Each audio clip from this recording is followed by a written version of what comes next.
అందరికీ తెలుసు, గత నెల రోజులుగా మన విశాఖపట్నం కేంద్ర కారాగారం ఏదో ఒక సందర్భంలో న్యూస్లోకి వస్తూనే ఉంది. విషయం ఏంటంటే లాస్ట్ సూపరింటెండెంట్ కూడా సస్పెండ్ చేసే పరిస్థితి కూడా మీ అందరికీ కూడా తెలుసు. ఎందుకంటే లోపలికి గాంజా సరఫరా అన్నది జరుగుతుంది. కొంతమంది స్టాఫ్ లోపల ఖైదీలకి గాంజా సరఫరా చేస్తున్నారు అన్నట్టుగా కొన్ని ఆరోపణలు రావటం, దాని నేపథ్యంలో లాస్ట్ టైం కూడా మేమందరం కూడా దీని మీద ఎంక్వైరీ వేయడం జరిగింది. కొన్ని నిజాలు బయటపడిన తర్వాత కొంతమందిని కూడా అక్కడ నుంచి సస్పెండ్ చేయడం కూడా జరిగింది. అయితే ఆ రోజు నుంచి నేను లాస్ట్ టైం ఇక్కడికి ప్రెజెంట్ విజిట్కి ఫార్మల్ విజిట్కి వచ్చినప్పుడు కూడా నేను చాలా సందర్భాల్లో ఇక్కడ అబ్జర్వ్ చేసి వాళ్ళందరినీ కూడా కొంచెం అలర్ట్ చేయడం జరిగింది.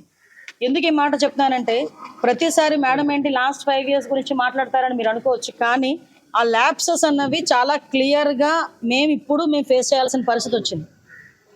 లాస్ట్ గవర్నమెంట్ కంప్లీట్గా ప్రిజన్స్ తాలూకా సెక్యూరిటీ పర్పస్లో కానీ, వాటి మెయింటెనెన్స్ విషయంలో కానీ, లోపల అసలు కనీసం ట్రాన్స్ఫర్స్ విషయంలోని కానీ లోపల ఏం జరుగుతుంది అన్నది కంప్లీట్గా వదిలేశారు. మేము వచ్చిన తర్వాత ప్రతిదీ కూడా పిన్ టు పిన్ మేము అబ్జర్వ్ చేసుకొని, పిన్ టు పిన్ మేము ఎంక్వైరీ చేసుకొని, ప్రతి ఎక్కడా కూడా ఇబ్బంది లేకుండా చూసుకునే బాధ్యత మేము తీసుకుంటా ఉంటే కొన్ని సందర్భాల్లో కొంతమందికి అది ఇబ్బంది కలిగే పరిస్థితులు రావచ్చు. ఆ ఇబ్బందులు ఎవరికి ఎన్ని ఇబ్బందులు కలిగినా కూడా సెక్యూరిటీ సేఫ్టీ అన్నది ముఖ్యం. కాబట్టి ద సేమ్ టైం లోపల ఎలాంటి ప్రిజనర్స్ మనం అనేసరికి లోపల ముద్దాయిలందరూ కూడా రకరకాల కేసుల్లో బయటకు వచ్చిన వాళ్ళు ఉంటారు. హత్య కేసుల్లో ఉంటారు, గొడవల్లో ఉంటారు, గాంజా కేసుల్లో ఉంటారు, రేప్ కేసెస్ ఉంటాయి, కొంతమంది లైఫ్ పడిన వాళ్ళు ఉంటారు. అంటే ఓవరాల్గా ప్రిజన్ అనేది చాలా కేర్గా చూసుకోవాల్సిన పరిస్థితి ఉన్నది. అటువంటి సిచ్యువేషన్స్లో మేము నిజంగా చాలా షాకింగ్ న్యూసెస్ ఏంటంటే సెల్ ఫోన్లు బయటపడినాయి. అంటే సెల్ ఫోన్లు కూడా వాళ్ళు యూజ్ చేసే పరిస్థితులు వచ్చినప్పుడు మేము కంపల్సరీగా ఎంక్వైరీ చేసుకోవాలి. ఎంక్వైరీలో ఎవరైనా తప్పు చేశారన్న సంగతి తెలిస్తే కనుక వాళ్ళని పనిష్మెంట్ ఇచ్చుకునే పరిస్థితి రావాలి. దీన్ని కూడా గవర్నమెంట్ ఇక్కడ ఉన్న ఎంప్లాయీస్ అందరూ కూడా దీన్ని కూడా అర్థం చేసుకొని ఫర్దర్గా కూడా వాళ్ళ వర్క్లు ప్రాపర్ వేలో వారు వర్క్ చేసుకునే పరిస్థితి రావాలి. ఎందుకని మేము చెప్తున్నామంటే, ఇప్పుడు సెల్ ఫోన్స్ దొరికినాయి. ఆ సెల్ ఫోన్ నుంచి మేము ఆల్రెడీ ఎంక్వైరీ స్టార్ట్ చేసాం. సిడిఆర్ తీసుకుంటాం. ఐఎంఐ నెంబర్ నుంచి ఎక్కడి నుంచి ఏ సిమ్ ఇందులో యూజ్ చేశారు, ఏ నెంబర్ నుంచి వెళ్ళింది, ఏ నెంబర్ నుంచి లోకల్ నుంచి ఎన్ని కాల్స్ బయటికి వెళ్ళి, ఎవరు అవతల వాళ్ళు మాట్లాడారు. సో ఇవన్నీ కూడా ఎంక్వైరీ చేసుకుంటాం. లోపల నుంచి బయట ఎవరితో మాట్లాడారో వాళ్ళు కూడా రేపొద్దున్న కోర్టు ముందు హాజరయ్యే పరిస్థితి వస్తుంది. వాళ్ళు కూడా తప్పు చేసిన వాళ్ళ పరిస్థితి వస్తుంది. అంటే ఇక్కడ లోకల్ ఇప్పుడు మనం లాస్ట్ టైం చూసాం, కొంతమంది రౌడీ షీటర్స్ లోపల ఉన్నారు. రౌడీ షీటర్స్ కూడా బయటికి వెళ్ళి లోపలికి వచ్చేటప్పుడు గాంజా తీసుకుని వచ్చే పరిస్థితులు కూడా కనిపించాయి. అంటే అటువంటి సందర్భాల్లో కూడా కొంతమంది పోలీసులు కూడా ఇబ్బందులు పడి వాళ్ళు కూడా సస్పెండ్ చేసే పరిస్థితులు కనిపించినాయి. అంటే ఇటువంటి సందర్భాల్లో ఇంకా విషయం ఏంటంటే కొన్ని సందర్భాల్లో ఎంత వరకు అంటే ఇది లోపల ఒక చిన్న ప్లాంట్ కూడా కనిపించింది, గాంజా ప్లాంట్ కూడా కనిపించింది. అంటే ఈరోజు మేము చెప్తుంది ఏంటంటే, మా డిపార్ట్మెంట్ ఎంత క్లియర్గా వర్క్ చేస్తుంది ఈరోజు. అంటే ఎక్కడా కూడా ఒక ఇంచును కూడా వదలకుండా చాలా క్లియర్ కట్గా వారి సర్వేలెన్సెస్లో పెట్టుకొని అటువంటి సిచ్యువేషన్స్ ఏమీ రాకుండా ఈరోజు అంత పగడ్బందీగా చేస్తున్నాం. పగడ్బందీగా చేస్తున్న సందర్భంలో కొంతమందికి ఇది ఇబ్బంది రావచ్చు, కొంతమందిని ట్రాన్స్ఫర్ చేయాల్సిన పరిస్థితి రావచ్చు, కొంతమందిని సస్పెండ్ చేయాల్సిన పరిస్థితి కూడా రావచ్చు. దీన్ని పెద్ద భూతద్దంలో చూసి మళ్ళీ మా మీదకి తిరిగి అదేదో అంటారు కదా, బురద చల్లే పరిస్థితి మాత్రం రాకూడదని ముందుగా మీ అందరికీ కూడా ఇన్ఫర్మేషన్ ఇస్తున్నాం. మేము చాలా క్లియర్గా దీని మీద ఎంక్వైరీ చేస్తున్నామండి. ఎక్కడ ఏ పొరపాటు జరిగినా కూడా ఎవరిని కూడా ఉపేక్షించే పరిస్థితి లేదు. ఆ ఎంప్లాయీస్ అయినా కూడా, నేను ఇప్పుడే ఎంప్లాయీస్ అందరికి కూడా చెప్పి వచ్చాం. ఈరోజు లాస్ట్ మించుమించు మీరు నమ్ముతారా, ప్రిజన్స్లో కానీ పోలీస్ స్టేషన్స్లో కానీ 5 సంవత్సరాల పైన ఈరోజు వరకు కూడా కొంతమంది ఎంప్లాయీస్ పాతుకుపోయి ఉన్నారు. కొన్ని సందర్భాల్లో వాళ్ళతో రిలేషన్ పెట్టుకుంటారు, లోపల వాళ్ళు ఆ ఖైదీలతో కొంత రిలేషన్ పెట్టుకుంటారు. అంటే నేను అందరినీ చెప్పట్లేదండి, కొంతమంది వ్యవహారం జరుగుతుంది. కాబట్టి అటువంటి పరిస్థితులు ఏంటంటే, ఉదయం నుంచి సాయంత్రం వరకు ఒకే దగ్గర కూర్చుంటాం కాబట్టి ఏదో మాట కలుస్తుంది, కానీ అది యాక్షన్లోకి రాకూడదు బయటకు వచ్చిన తర్వాత. సో కొన్ని సందర్భాల్లో మేము కూడా ట్రాన్స్ఫర్స్ చేయడానికి కొంతమందిని ట్రాన్స్ఫర్ చేయడం జరిగింది. అది కూడా మీ అందరికీ కూడా తెలుసు. మేమందరికీ కూడా చాలా క్లియర్గా ఎక్స్ప్లెయిన్ చేయాలి, పబ్లిక్కి కూడా తెలియాలనే ఉద్దేశంతోనే ఈరోజు నేను ఇక్కడికి రావడం జరిగింది. ఇక్కడికి వచ్చిన తర్వాత కొన్ని విషయాలు నేను ఎక్కడైతే సెల్ ఫోన్ దొరికిందో అది కూడా చూసి వచ్చాను. ఎక్కడైతే వీళ్ళు మొన్న రీసెంట్గా ఎవరైతే ఆరోపణలు బయటకు వచ్చి చేశారో, ఏ బ్యారక్లో అయితే మమ్మల్ని చెక్ చేశారు, బట్టలు తీసి చెక్ చేశారని చెప్పారు, ఆ బ్యారక్ను కూడా చూసి వచ్చాను. ఒకటి మాత్రం చెప్తున్నానండి, నేను డిపార్ట్మెంట్లో అందరికీ మేము హోమ్ మినిస్టర్ని, అందరికీ గౌరవ సీఎం గారు ముఖ్యమంత్రి. ఇందులో మాకు ఎటువంటి పక్షపాత వైఖరులు మా దగ్గర ఉండవు. అందరూ మా కుటుంబ సభ్యులే. కానీ తప్పు చేస్తే ఎవరినైనా పనిష్ చేస్తాం. ఆ విషయం గురించి అని చెప్పడానికి, క్లియర్గా చెప్పడానికని వచ్చాం. ఇక్కడ ఉన్న వాళ్ళందరికీ కూడా చాలా క్లారిటీగా చెప్పాం. వాళ్ళ వెల్ఫేర్ మేము చూసుకుంటాం. కానీ గవర్నమెంట్కి ఎక్కడ కూడా చెడ్డ పేరు రాకుండా, ఇక్కడ స్టాఫ్కి ఎక్కడ చెడ్డ పేరు రాకుండా చేసుకోవాల్సిన బాధ్యత కూడా అందరి మీద ఉంది. దయచేసి మీరందరూ కూడా సహకరించాల్సిందిగా కోరుకుంటున్నా. మా పత్రికా సోదరులకు కూడా మీ అందరికీ కూడా ఒకటే విన్నపం, ఏం జరిగిందనేది మీకు క్లియర్గా మేము ఎక్స్ప్లెయిన్ కూడా చేస్తాం. ప్రతి ఒక్క విషయాన్ని ఎక్స్ప్లెయిన్ చేస్తున్నాం పబ్లిక్, ఎందుకంటే మీరే ప్రజలకి మాకు ప్రభుత్వానికి మధ్యలో ఉన్న వారధులు. మీ దగ్గర మీకైనా క్లియర్గా ఇన్ఫర్మేషన్ ఇవ్వాలి కాబట్టి ఈరోజు ఇక్కడ ఒకసారి చూసి మీతో మాట్లాడడం జరిగింది. చేయకుండా ఎవరిని చేయలేదండి అమ్మా. ఒక వెర్షన్ ఇప్పుడు నాకు ఒక నిమిషం తమ్ముడు, నీ వెర్షన్ నీకుంటుంది, నా వెర్షన్ నాకుంటుంది. ఏ వెర్షన్ అయినా మేము ఒక పబ్లిక్ రిప్రజెంటేటివ్గా నేను కానీ లోపల గవర్నమెంట్లో వర్క్ చేసిన వాళ్ళు కానీ ఒక ఎంక్వైరీ లేకుండా ఒకరిని ట్రాన్స్ఫర్ చేయాలంటే, రేపు పొద్దున్న ఎంక్వైరీ చేయడం తప్పు చేశారంటే వీళ్ళైనా ఫిక్స్ అప్ అవుతారు కదా, వీళ్ళైనా సస్పెండ్ అవుతారు కదా. సో ప్రాపర్గా అలా 5 సంవత్సరాలు దాటి చాలామంది ఉన్నారు. మేము ఒక సిద్ధాంతం పెట్టుకున్నాం. ఈవెన్ కానిస్టేబుల్స్నైనా, మేము రెగ్యులర్ పోలీసులలోనే కానిస్టేబుల్స్నైనా 5 సంవత్సరాలు ఒకే దగ్గర ఉంటే కనుక షఫిల్ చేయాలని మేము అనుకున్నాం. అదేవిధంగా ప్రెజెన్స్లో ఉన్న వార్డర్స్ని కూడా ఏదైనా 5 years దాటిన తర్వాత కూడా మేము కొంతమందిని షఫిల్ చేయాలనుకుంటున్నాం.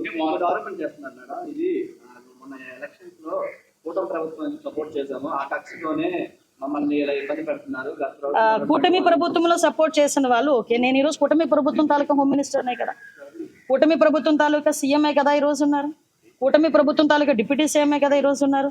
నేను అది కాదండి, నేనేమంటున్నానంటే ఈరోజు మేము ఎవరిని సస్పెండ్ చేయలేదే, ట్రాన్స్ఫర్ చేశారు. ట్రాన్స్ఫర్ కూడా ఇప్పుడు కొంతమంది మన పరిస్థితి ఏంటంటే అదే చెప్తాను. యూనిఫామ్ సర్వీస్లో మనం ఉంటాం. యూనిఫామ్ సర్వీస్లో ఉండేటప్పుడు ఎప్పుడు కూడా ఈవెన్ ఒక గవర్నమెంట్ ఎంప్లాయీ బంద్ ఏర్పాటు చేశారండి. గవర్నమెంట్ ఎంప్లాయీ ఆఫీస్కి వచ్చి సంతకం పెడతాడా పెట్టడా? బందుల్లో కానీ ధర్నాల్లో కానీ గవర్నమెంట్ ఎంప్లాయీ అనేవారు ఎప్పుడు ఒకటి పార్టిసిపేట్ చేయకూడదు. ఇది rule. At the same time అంతకు మించి ఒక స్టెప్ ఫార్వర్డ్ అయితే యూనిఫామ్ జాబ్ చేసే వాళ్ళు ఎవరు కూడా ధర్నాలు అవి చేయకూడదు. ఆ రోజు జరిగిన సిచ్యువేషన్స్ వేరు. వాట్ ఎవర్ ఇట్ మేబీ, ఇప్పుడు ఆ ఎపిసోడ్ అయితే క్లోజ్ అయింది. ఫర్దర్గా ఎక్కడ ఇబ్బందులు రాకుండా చూసుకోవడానికి ప్రతి ఇంచ్ టు ఇంచ్ ఈరోజు సెర్చ్ చేస్తున్నారు. అందులో భాగంగానే ఈరోజు కొన్ని ఇష్యూస్ కూడా బయటపడిన, ఆ ఇష్యూస్ కూడా మీతో షేర్ చేశాను.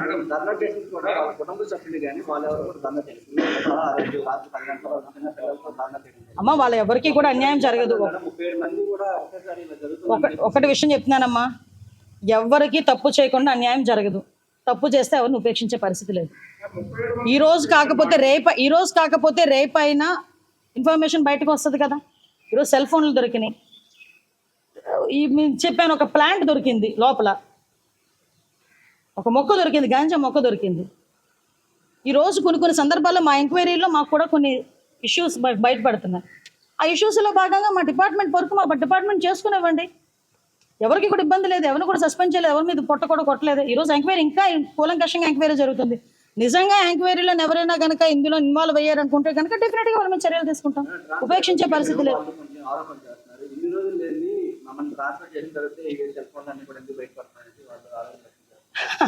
ఇప్పుడు సూపరింటెండెంట్ మారారు, లాస్ట్ సూపరింటెండెంట్ సస్పెండ్ అయ్యారు. ఆ సంగతి మీకు తెలుసా? లాస్ట్ సూపరింటెండెంట్ సస్పెండ్ అయ్యారు. ఈరోజు కొత్త సూపరింటెండెంట్ వచ్చారు. కొత్త సూపరింటెండెంట్ ఈరోజు మొత్తం ఒక ప్రెజెంట్ అంతా కూడా సెర్చ్ చేస్తున్నారు. సెర్చ్ చేసిన తర్వాత ఎక్కడెక్కడ ఏంటి ఉన్నాయని చెప్పేసి ఈరోజు తీసుకుంటున్నాం. టెక్నాలజీని కూడా బేస్ చేసుకుంటున్నాం ఈరోజు. అదే నాకు అర్థం కాదు ఏంటంటే, తప్పు చేసినట్టు ఈరోజు భయపడాల్సిన అవసరం ఉంది. ఎవరు తప్పు చేసినా, ఎందుకంటే టెక్నాలజీ అంతకు మించి ఉంది ఈరోజు పట్టుకునే విధంగా. లోపల జరుగుతున్న పరిణామాలు చెప్పారు. లోపల అనేది కొంత సెక్యూరిటీ లభిస్తానండి జనరల్ లేదండి, నేను ఇప్పుడే చెప్పాను. ఎక్కడ కూడా సర్వేలెన్సెస్ ఏ మూలన కూడా ఒక్క చిన్న పార్ట్ కూడా వదలకుండా అన్ని ఏరియాస్ నుండి కూడా ఈరోజు సీసీ కెమెరాస్ పెట్టమని ఇప్పుడే మేము చెప్పడం జరిగింది. వితిన్ 10 daysలో మొత్తం మానిటరింగ్ అంత మాకు కమాండ్ కంట్రోల్ రూమ్లో, సూపరింటెండెంట్ రూమ్లో ఎవ్రీథింగ్ ఏ మూలన చూసినా కూడా ప్రెజెంట్ కనిపించేటట్టుగా మేము ఈరోజు సీసీ కెమెరాస్ పెట్టడానికి కూడా కొంతమందిని ఇక్కడ నుంచి రాజమండ్రి షిఫ్ట్ చేయడానికి కూడా ఇప్పుడే ప్రపోజల్ కూడా వెళ్ళిందండి. ఇంచుమించు ఇక్కడ నుంచి ఒక 200 మంది లైఫర్స్ ఎవరైతే ఉన్నారో వాళ్ళని రాజమండ్రి షిఫ్ట్ చేస్తాం. సిబ్బంది కొరత ఉంది. అది మాజీ ఎంపీ ఎంబీబీ సత్యనారాయణ కుటుంబం కిడ్నాప్ కేసు సంబంధించిన హేమంత్ ఉన్న బ్యారెక్ లో జరిగాయి. అంటే వాళ్ళకి సత్సంబంధాలు కొనసాగుతున్నాయా లేదా అన్నది యాజ్ ఏ హోమ్ మినిస్టర్ గా నేను చెప్పకూడదు. ఒక ఎంక్వైరీ రిపోర్ట్ బయటకు వచ్చిన తర్వాత మాత్రం డిఫరెంట్ గా చెప్తాను. ఎందుకంటే ఈ రోజు అవి తెలిసిన తర్వాత వాళ్ళందరినీ కూడా తీసుకెళ్లి వేరే చోటకి షిఫ్ట్ చేసి వాళ్ళందరికీ కూడా పగడ్బందీగా సెక్యూరిటీ వేరేగా ఈరోజు అరేంజ్ చేయడం జరిగింది వాళ్ళందరినీ కూడా. నేనేమంటానంటే, ఇప్పుడు ఎవరు మాట్లాడారు, ఎవరితో మాట్లాడారు మొత్తం బయటకు వస్తాయి. ఎందుకు కంగారు? కానీ మీరు హోమ్ మినిస్టర్ గా బాధ్యత చేపట్టిన వెంటనే ఎంబీబీ కేసు మొత్తం తిరగదవుతున్నారు. కానీ అది కేవలం స్టేట్మెంట్ మాత్రమే పరిమితమైంది. కానీ అంటే ఇప్పుడు నేను రోజువారీ టిక్ పెట్టి మీకు చెప్పాలా ఇది నేను చేశానని. కొన్ని పోలీస్ డిపార్ట్మెంట్ కానీ గవర్నమెంట్ కానీ చేసే ఇన్వెస్టిగేషన్స్లో కానీ లేకపోతే మేము చేసుకునే ఎంక్వైరీలో కానీ ఒక గోప్యత అనేది అవసరం. ఎప్పుడు బయటకు వస్తుంది అదంతా ఫ్లేర్ అప్ అయినప్పుడు బయటకు వస్తుంది. ఇప్పుడు మీరు చెప్పినట్టే నేను ప్రతిరోజు బయటకు వచ్చి నేను ఇది చేశాను అది చేశానంటే అవతల వాళ్ళు ఎలా తవరా? ఇప్పుడు మాకున్న పరిధులు కూడా మాకు ఉంటాయి. దయచేసి ఆ పరిధుల్లో కూడా మమ్మల్ని ఉండేవండి. దానివల్ల అదే కదమ్మా ఇప్పుడు ఎంక్వైరీ చేస్తున్నాం. ఈరోజు సెక్యూరిటీ మేము దాయాలి అనుకుంటే సెల్ ఫోన్ దొరికిందని బయటికి మీకు ఎలా వస్తుంది చెప్పండి? మేము ఈరోజు బయట పెడుతున్నాం. ఇలా కొన్ని ల్యాప్సెస్ ఉన్నాయి. అది ఏ గవర్నమెంట్ ల్యాప్సెస్ అన్నది ఇప్పుడు మనం చెప్పుకున్నా కూడా వేస్ట్, అది అనవసరం, ప్రతి ఒక్కరికి తెలిసింది.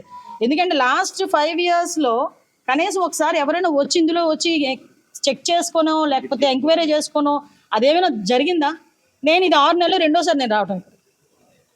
సో నేనేమంటానంటే వాళ్ళ పూర్తి ఎంక్వైరీ జరుగుతుంది. లోపల ఎక్కడ ఎలా వెళ్ళింది మొత్తం అన్నీ బయటకు వస్తాయి. ఎందుకంటే టెక్నాలజీని తప్పించుకుని ఇప్పుడు ఎవడేం చేయలేడు. ఈరోజు సెల్ ఫోన్ అంటే ఏమై నెంబర్ ఉంటుంది. ఈఎంఐ నెంబర్ బేస్ చేసుకుని మీరు అందులో ఏ సిమ్ కార్డ్ వేసారు, ఏ నెంబర్స్ వచ్చినాయి అన్నది ఆల్రెడీ ట్రేస్ అయింది. ఆ నెంబర్స్ నుంచి ఏ నెంబర్కి వెళ్ళింది అన్నది చెప్పడం అంతసేపు 5 నిమిషాల పని మాకు. అవన్నీ కూడా మేము అందరినీ ఏదో ఒక రోజు కంపల్సరీ మీ ముందు నుంచి చెప్పండి సార్. చాలా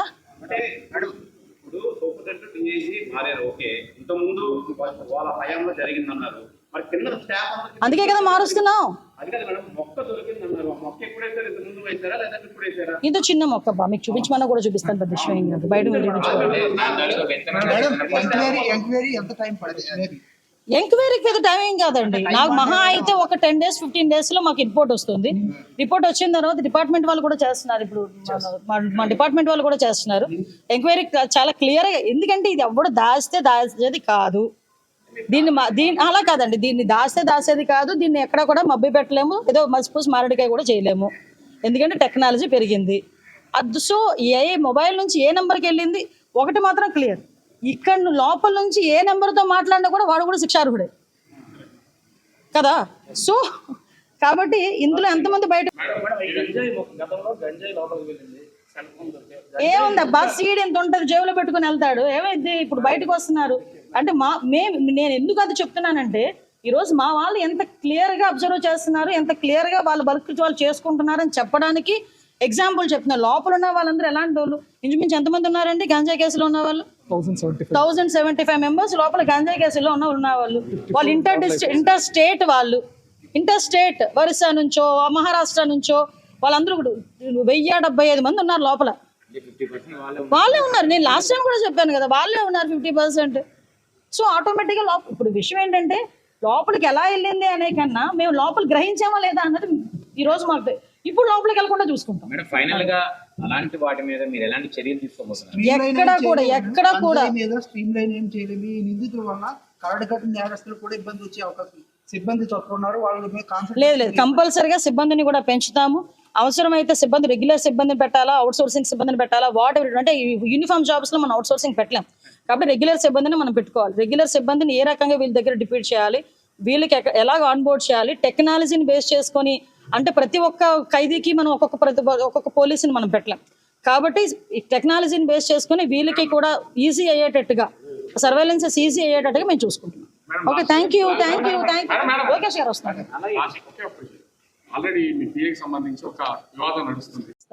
నేనే తీసాను, ఇంక దానికి పెద్ద వివాదం ఏముంది? రామచంద్ర మీకు నేను తీసి 10 రోజులు అయింది, మీకు నన్ను తెలిసింది. చంద్రబాబు నాయుడు గారికి నాకు ప్రైవేట్ పిఏ, నేను జీతం ఇచ్చుకుంటున్న అబ్బాయి. ఓకే, విషయం తెలిసింది, తీసి పడేసాం. వాస్తవం నాకు ఆరోపణలు వచ్చినాయి. నేను 2-3 సార్లు అలర్ట్ చేశా మంచి పద్ధతి కాదు అని. నేను ఒకటేనండి, గవర్నమెంట్కి కానీ తెలుగుదేశం పార్టీకి కానీ డ్యామేజ్ అవుతుంది అనుకుంటే నా సొంత పిల్లల్ని కూడా పక్కన పెట్టడానికి నేను సిద్ధంగా ఉంటాను. హిట్ టీవీ యాప్ ని డౌన్లోడ్ చేసుకోండి. ఇందులో short news, live news, entertainment, movies అన్ని అవైలబుల్ గా ఉన్నాయి.